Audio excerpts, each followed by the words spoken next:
Hey, hi. Welcome, Lunchtimes with Isaac. Today we are going to see my friend Mark. He was a freelancer. He is currently trying to create an app. We're coming to see him in a co-working space and going to find out a little bit more about what it means to be a freelancer, to be in charge of your own company and try and motivate yourself when you don't yet have funding.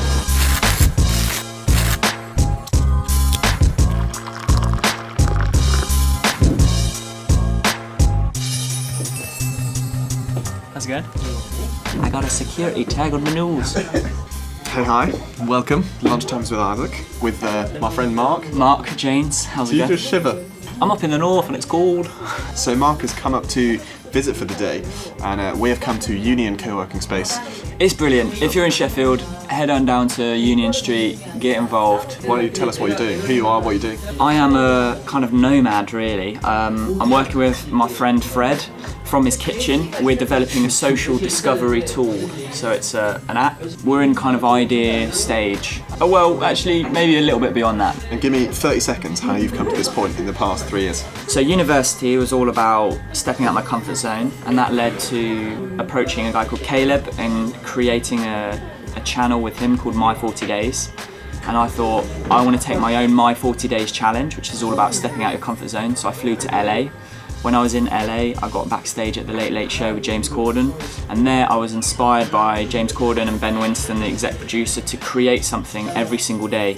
So when I got back from Los Angeles, January the 1st, 2017, I created a vlog every single day. So it was basically just capturing what life was like as a 23-year-old, people I met, thoughts that I had, just come out with ideas every single day. Built that into then a kind of crowdsourced blog. Took a massive break and thought, the way that we consume media is so passive, no one's engaging with it, why don't we create an app and try and marry physical locations with digital stories. So it's like augmenting a digital story with a physical location. What do? Do you restrict yourself 9 to 5? Yeah, so me and Fred, co-founder, shout out, we go to the gym in the morning, make sure that we start the day well, work, basically kind of use up all that energy, get to a point where we know that we can't do any more and then cut it there. How easy did you find it to keep yourself motivated? Where do you get your motivation from? That's the key question. So if your motivation is from someone's affirmation, money, feeling, then all of those three things, you're going to be demotivated. Why am I doing what I'm doing? And the why is the God-given kind of helping people discover intimate community. That's what I'm all about. As long as we're driving towards that, everything else is just leading towards that. Wow. You've got yourself a, what is this, an iPhone 8? 8 Plus. 8 Plus? If you're in a tech world, you turn up to a meeting and, you know... And you don't have anything more than an iPhone 7. Do you still play Temple Run? Yeah, 13 million was my high score. When I was going to a few big, kind of like scary meetings, I just played Temple Run. He looks like my brother-in-law. Have you just subtly taken a picture of someone on a bus? Yeah, I was on the tram, so I just took a little cheeky photo of him. This man buying a lac. I don't know what a lac is, but it looks like a shelf. I think it's oh, it's a shelf, is it? Oh yeah, that's me trying to throw a tea bag in.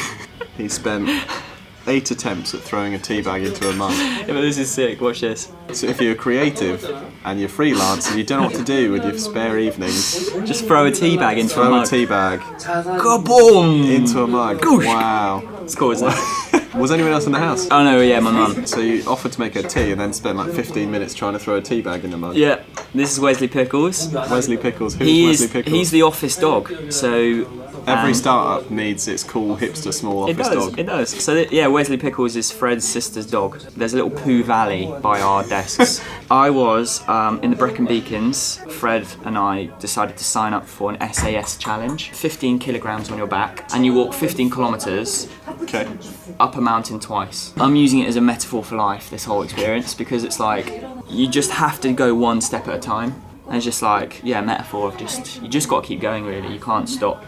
All right, back at Christmas. Oh, Mark, talk to me about this. This is Christmas Eve. I was Joseph, and I decided to wear a fez, and I just went all out with my costume.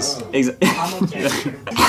Okay, Mark's selfie game is actually, I think, really strong. It is, yeah. A lot of these you don't get to see on social media, but if you like... I don't even know why I've kept it. If you just watch it... I didn't send that to anyone, I just have it on my phone. This is the engagement shoot. Oh, and then you got engaged. Just So I before got Christmas. just before Christmas, absolutely mental, surreal. When you realise that there's no one else you want to spend the rest of your life with, then there is not a sense of urgency, but it just like everything connected in terms of like when and how and. So that's a rose gold ring. It's rose gold with morganite. I stayed with a guy in LA. Yeah. He has a jeweler, and she, takes on big clients, Venice Beach. But I approached her and said, "This is my budget. Could you make this design, this ring?" And she did. It's got your past in it. Yeah, I love it because it's like she's wearing the story, and and Louise was so part of that as well. So it's just like, it's brilliant. I do a bit of stand-up comedy.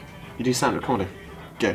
Alright, so I was on the tube in December. It was very cold, it was very cramped. There were loads of people with huge shopping bags.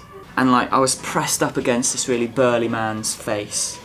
And I was like looking at him, he's looking at me. And then he just said, "I wish they killed the guy who invented Christmas." So I turned to him and I said, "Well, I think they did." This has been Lunchtimes with Isaac. Thanks for watching. Subscribe. Hope you enjoyed.